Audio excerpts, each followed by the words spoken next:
Let me first build in a few caveats. This data set is coming soon on the back of the actual Lok Sabha results, and therefore there is no Lok Sabha election in the horizon, and keep that in mind. And naturally, when you look at how much things have changed, bear in mind that we just had an actual general election. So compare this with how things have changed from the last MOTN that we carried out, which was towards Republic Day in January this year. So let's start by showing you what the vote percentages for the alliances are. The NDA at 44%, having a 4% lead against the India alliance, which comes in at 40%, and others at 16%. If you look at the broad trend going back in time, remember in the 2019 Lok Sabha elections, the NDA had a 45% vote share. So it's come down just a bit. If you look at the 2024 Lok Sabha elections, the NDA was at 43%. So it's gone up a bit. The India alliance is where it was in the Lok Sabha election, which is 40%. So that's really where the broad vote shares stand. Let's now look at these votes converted into seats. C-Voter projects for the India Today group that if elections were held right now, the NDA would end up at 299 seats. In the Lok Sabha elections of 2024, they had 293. So that's a bump of 6 seats in favor of the NDA. The India Alliance, on the other hand, had 234 seats. That now potentially comes down just by 1 to 33.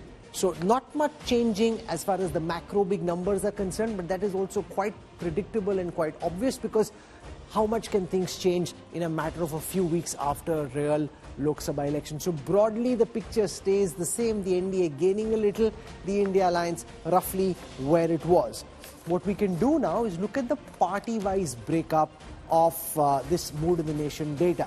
There we see some changes. So if I take you through the vote share percentages of the BJP and the Congress is now, the BJP is at 38% vote share. The Congress is now predicted to be about 25% vote share when we look at the party-wise breakup of this data. And after this, if we now look at the seat-wise breakup for each of the main parties, the BJP stands at 244. During the Lok Sabha elections, they were at 240, so that's 4 seats up for the BJP. The Congress, remember, was at 99. That's now gone up to 106, so up 7 for the Congress. So that's the broad breakup, Rajdeep, but this is largely along predictable lines because things don't change very much at the national level. They can change at an assembly level or Lok Sabha seat level, but broadly, Yashwant's picking up roughly the same direction that we saw in the Lok Sabha polls. That's right. I think it effectively shows that this is, of course, a poll done within a couple of months of the general election. So, Yashwant, normally you would expect public opinion to remain more or less the same. They're still waiting, in a sense, for the next big game changer, whether it's in the assembly elections or some dramatic move by the Modi government that we really haven't seen. Exactly. I mean, all the talk of the 100 days of the Modi government hasn't happened at the moment. Nothing has happened so far, and so far we have seen this government roll back 3 major pointers. So that is very unusual thing to happen, what we know about this government and the people who run this government. And apart from that no major zig-rejig about the alliance partners either. So basically, it is pretty much status quo. But yes, there are 3-4 major assembly elections that are going in, and a lot might start shifting after those election results. Because your cover, Raj Chengappa, is Modi holds steady, Rahul emerges. We'll of course come to their individual numbers later, but the sense one gets therefore is that 3 months after the general elections, we are in what I call the interval phase of Indian politics. Is that how you see it? Is that how the magazine sees it? No, I think it's significant for another reason. You might say it looks, predictable in some senses since you're holding it just 3 months after the general election is there. But what it does do is quieten all those voices that one thought that the BJP should get the full majority, and there was some aberration that happened in 2024 and they never got it. And the other side who believed that, they should have won, the India Alliance should have won, and, somehow the BJP was able to scramble and get a majority. What comes through is that the electorate is very, very clear. It voted for continuity and stability with Narendra Modi, but with caveats and conditions. And those conditions was that a strong opposition was needed to counter the thing. They were not happy overall. They didn't want to give the BJP a full majority. They said, look, there are serious issues that you need to deal with. It's best dealt when there is harmony and the fact that you're under checks and balances. And as Yashwant has shown already, that impact is having, that impact is being felt by the BJP and its coalition. Kaushik, you worked on this data. There were those who felt that the reason that the India alliance didn't do better is because allegedly mainstream media and the others didn't show the reality, and if people had known that India alliance had a chance, they would have done even better and the BJP would have done even worse. To my mind, what this poll shows is that this is actually the real picture. Even if you poll today, even if people actually know what happened in the Lok Sabha data, it is more or less the same. The Congress does gain, but that's only 7 seats. The BJP gains 4 seats. So it's broadly in line with what happened in the Lok Sabha elections. That conspiracy theory that Congress would have got 150 isn't correct. People are voting the same way even when they have that knowledge. Exactly. That's the point, Mitch. That's what this MOTN survey says, that this 2024 Lok Sabha election was not just because in some states there was some conspiracy against BJP or some chief minister sabotaged the elections, or it is because of Maharashtra. It is primarily, I think, because people were, as the MOTN numbers say, they were upset with the economic numbers and they were upset with certain excesses. And if you see certain other numbers in the MOTN, you will see that people are now showing more belief in Indian democracy. They are feeling that Indian democracy is now safe. They are not saying that we do not want BJP, but what they are saying is that we do not want an unilateral government. Here there should be more dialogue between the ruling party and the opposition, and that's how the democracy should function. And it's actually a larger message for, I think, for the whole Southeast Asian region. You know, because Preeti, since June, there have been two views. One is the BJP, a section of the BJP was surprised, disappointed that they didn't get 400 plus, and were keen that the government sort of assert itself more strongly. On the opposition side, there were those who thought, you know, we've got 230, actually we should be in power, and have acted at times as if they justifiably believe that they should be in power. What's the sense when you look at the numbers? Who will be more satisfied with the numbers? The opposition or the government? Well, you know, I think it wasn't just the BJP that was a little shocked. You know, Rajdeep, even in the beginning of the show, you made a mea culpa. Yes. There were a lot of people who were taken aback with the numbers, and I would think would be more satisfied with this. I think the opposition would be more satisfied with this, because I don't see the BJP being satisfied with, you know, what these numbers were. Were they satisfied with these numbers? Came no. But at least if you look at even the micro data of the numbers, which we will be giving out, and if we go state by state, and I would think the opposition will take heart, especially the Congress, in doing better in certain states. No, but I can show you what has changed. You know, if you just bear with me for a moment, the big picture nationally hasn't changed much, but there is something that has changed when you look at the party-wise vote share data. Remember, the BJP, which picked up 37% of the vote share, according to Yashwant's data, goes up to 38. That's a 1% change. The big change, though, is that the Congress's vote share, which at its worst had come down to about 19 in 2024 in the MOTN poll, and in the Lok Sabha elections of 2019 was 20, was 21% in the Lok Sabha elections of 2024, is now at 25%.